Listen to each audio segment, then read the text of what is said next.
Clarity creates certainty. Clarity creates confidence. Confidence leads to action. Keep that in mind. That's the purpose of the North Star process. But we're going to take it a step further. I'm going to walk you through the anatomy of a training session. Not just any training session, but the way we do it here. Over a decade of research of testing people like you, like-minded super achievers. So check this out. You might want to get a pen and paper and write this out so you can see the structure of it so it makes sense when you go into your workout in the app. But the first step is this. Before you change the body, you must first change the mind. Before you change the body, you must first change the mind.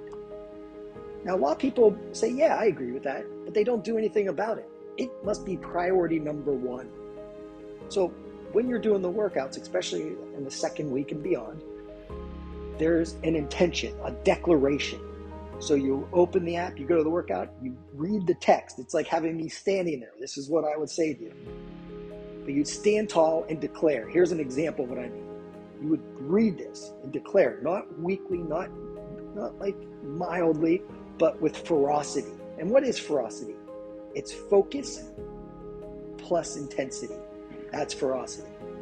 So stand tall and declare, I am not weak, I am strong. I am not tired, I am energized. I create energy with my words and actions. I'm not a victim of my feelings, I am a leader. I'm a master of my mind. I am a lion, not a lamb. And then you feel it, you embody this, and you carry this with you as you train. What you focus on as you train is just as important as how you train.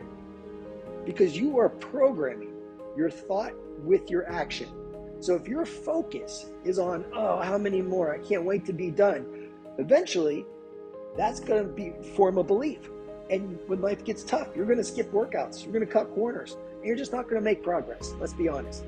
You must take command of your thoughts, your focus, your attention. Now, it helps to remind yourself the purpose of training, especially when you're first starting out. Eventually, it just becomes second nature. What's the purpose of training the way we do? To master your thoughts, emotions, and actions so you can be your best, give your best to others, and create life on your terms. No regrets. To live not like a fearful little lamb, but to live like a strong, courageous, heart-driven lion. There's a part of each of us that is unstoppable. There's a part of each of us that is the leader, that is love-driven, heart-driven.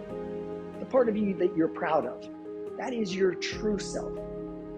It is always love-based in nature. Love as an energy is generative, it's constructive, it's explosive. It impacts everything around it in a good way, a positive way. When we try to control things, that's coming from a place of fear. When we judge things, that's coming from a place of fear. But fear isn't a thing. Fear is a lack of a thing. It's a lack of love. So at a lower vibration, a lower energy, it changes its properties. It is now not explosive, it's implosive. It falls in upon itself. It is not constructive or productive, it is destructive. And so we need to call upon our true self. We must do it intentionally, not just let the environment. You see, everyone else, most people, not saying everyone else, but most people they're being controlled by their environment. And if you look at the research on free will is actually a choice. Most people are so unconscious that they are controlled. Their behavior is controlled by apps, other people, but basically unconsciously creating beliefs and letting other people's beliefs be imposed upon them. That doesn't mean there is no free will. It just means people have forfeited it. That's not us.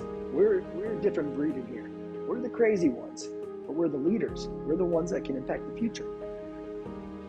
And so we must call upon the love-based self, the true self. That's the lion, the lioness. This is the metaphor. So before you train, you are creating some sort of state of love-based emotion, and you're remembering while you're doing it. You're just visiting that North Star for a moment, grabbing that feeling tone, and then you're going to carry it out. You're going to understand, like, hey, how do I need to show up for this today? and then do it. Not just let your emotions or other things affect you. You must take full responsibility for your state and your story and your actions. That is the first step. So the structure of the actual training program, now that you're in state, there are really 3 parts. There's a beginning, a middle, and end. The beginning is a preparation phase. This is called an ignite phase. We're doing a couple of things. We're increasing mobility, range of motion. We're improving alignment, structural balance, and we're getting your muscles to fire. Sometimes when we sleep a certain way or we sit down for a while, muscles get inhibited, they get turned off. And if you train them in that place, you start to create faulty motor patterns. We'll just say bad habits of movement, which can lead to little tweaks and strains and injuries and become significant over time. So we clean the slate. We get everything firing in the ignite phase. And sometimes people skip it because it's not difficult. What it is you're doing it with absolute presence. You're commanding the muscles to work. And you're also holding your thought. When you look at the program, you read the information I put in each one, it's going to tell you to focus on certain things, especially in week 2 and beyond. Week 1 is baseline assessment, so it's more instruction in a different way. But you will notice a difference. So after your muscles are prepared, they're warmed up, they're firing, you're ready for a challenge. And that's the middle part.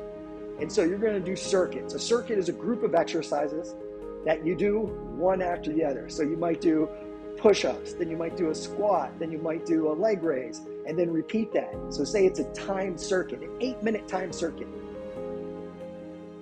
What do we do? Well, you got 3 exercises. You're going to do 8 reps of each of them. And you're going to set a timer for 8 minutes, and then give your best, non-stop. Rest as little as possible. Challenge your muscles with absolute presence. Control your mind. Stay present. Stay focused. See the goal. Know that every rep is moving you closer to your ultimate vision. And you're doing this for a higher purpose. It is a moving meditation.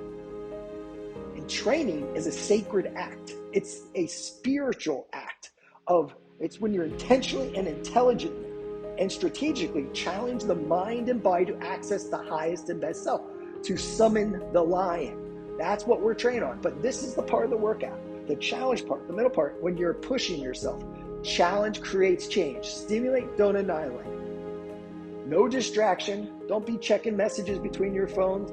If you're checking a message between your phone, you're not focused. You're not training. You're exercising. You're just showing up, and it's not enough. You got to make it a priority, the top priority for that period of time. Now, after you challenge yourself, there may be multiple circuits. There may be like a 90-second finisher. There's all kinds of different ways we do this to make it entertaining and continue to be effective. But you got to bring the thunder, your presence, and challenge it, but you got to enjoy it. More on that in a second. Then after you do it, now we got to transition. We're going to cool down and count our blessings. So we start the work of training sessions with that intention and declaration and the ignite phase of preparing the mind, body, muscles, the nervous system to take on the challenge. Then we challenge it with absolute presence, concentration. And then we cool down and we count our blessings. We're going to cultivate a state of gratitude. We're going to celebrate that we kept our promise. We kept our word. We're also going to honor this body that serves us so well. Honor this mind that we've been blessed with. You know, we all have 3 great gifts, if we're lucky. Not everyone does. But we have an able mind, an able body, and the spark of life. The opportunity to learn, love, grow, expand, serve each day. And from this place, these beliefs allow you to live in states of love-based emotion, where you are constructive, you are productive, you have a healing presence to you. You're always finding the way. And you're lifting everyone up just by your mere presence, your state of being. And then when you're done, we finish nearly every training session in what's called static back, where this is from Agosky. You lay like a 90-degree angle with your legs, doesn't matter, you're on the floor, and this is a way to let your spine let go, so you're in structural alignment. But other thing we're doing, this is a mini meditation. It's going to be like a 2 to 3 minute meditation. Just you have that presence, you're counting your blessings, and then you're just going to decide on what the day's going to go, how the day's going to go. You're going to imagine and visualize your ideal day. What's something that's really important today? How are you going to show up for it? Who are you going to light up today? What can you do today to make it a day you will always remember and other people remember in a good way? This is the anatomy of a training session. You can see it's not just about burning muscle, burning fat, building muscle, increasing strength. All the things happen as a side effect. The challenge is most people don't do these things. And when they do them, they don't have a system. There is a science of transformation. And most people aren't doing it. They're randomly moving around in a way that makes them sweat. And they push themselves, but they usually get injured. There's a high injury rate when it comes to training. That's why a lot of people are afraid of it. But I'm going to teach you how to become your own best personal trainer. You're going to be a master of this, but you got to come in, not as the committed achiever, just tell me what to do and I'll do it. That never lasts. As a formula for failure, and you're going to suffer a lot. Instead, you want to come from a place of devotion. You want to be the devoted and humble student of self-mastery. You don't want to be a dabbler that when it gets hard, you just quit or you blame something. No, you're not a dabbler. Not in this, you can't be.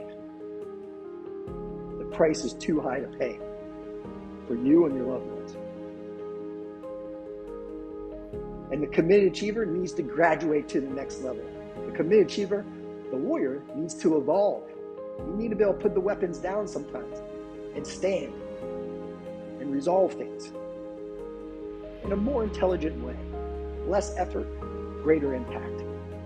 So you're evolving to the devoted and humble student of self-mastery, which, if you look at Carl Jung's work, it's the magician. We must be open to learn and not let past beliefs limit us now. Saying like, oh, I don't want to use bands. I'm a man. Bands don't use bands. Someone said that too. I used to think that too. So I totally understand. But your muscles don't know the difference between a band, your body weight, or an $80,000 machine.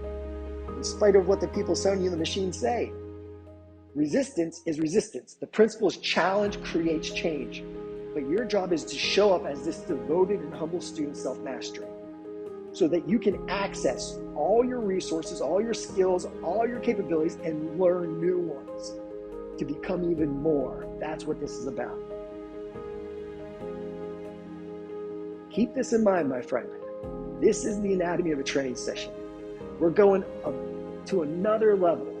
This is a moving meditation, a sacred act, a spiritual act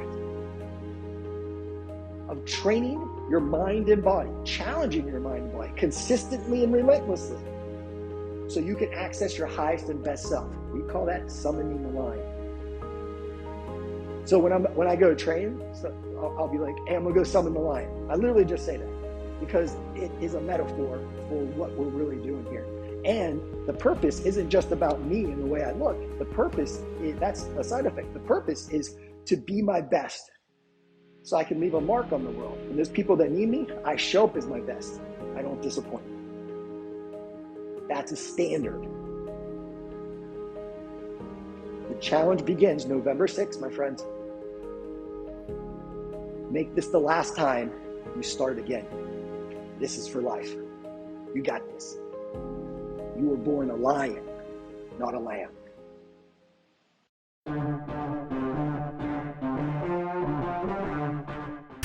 You tap into the real you, but you have to retrain yourself. The way you retrain yourself is you wake your ass up in the morning and you say, I am here for a reason and a purpose. And it's bigger than my moods.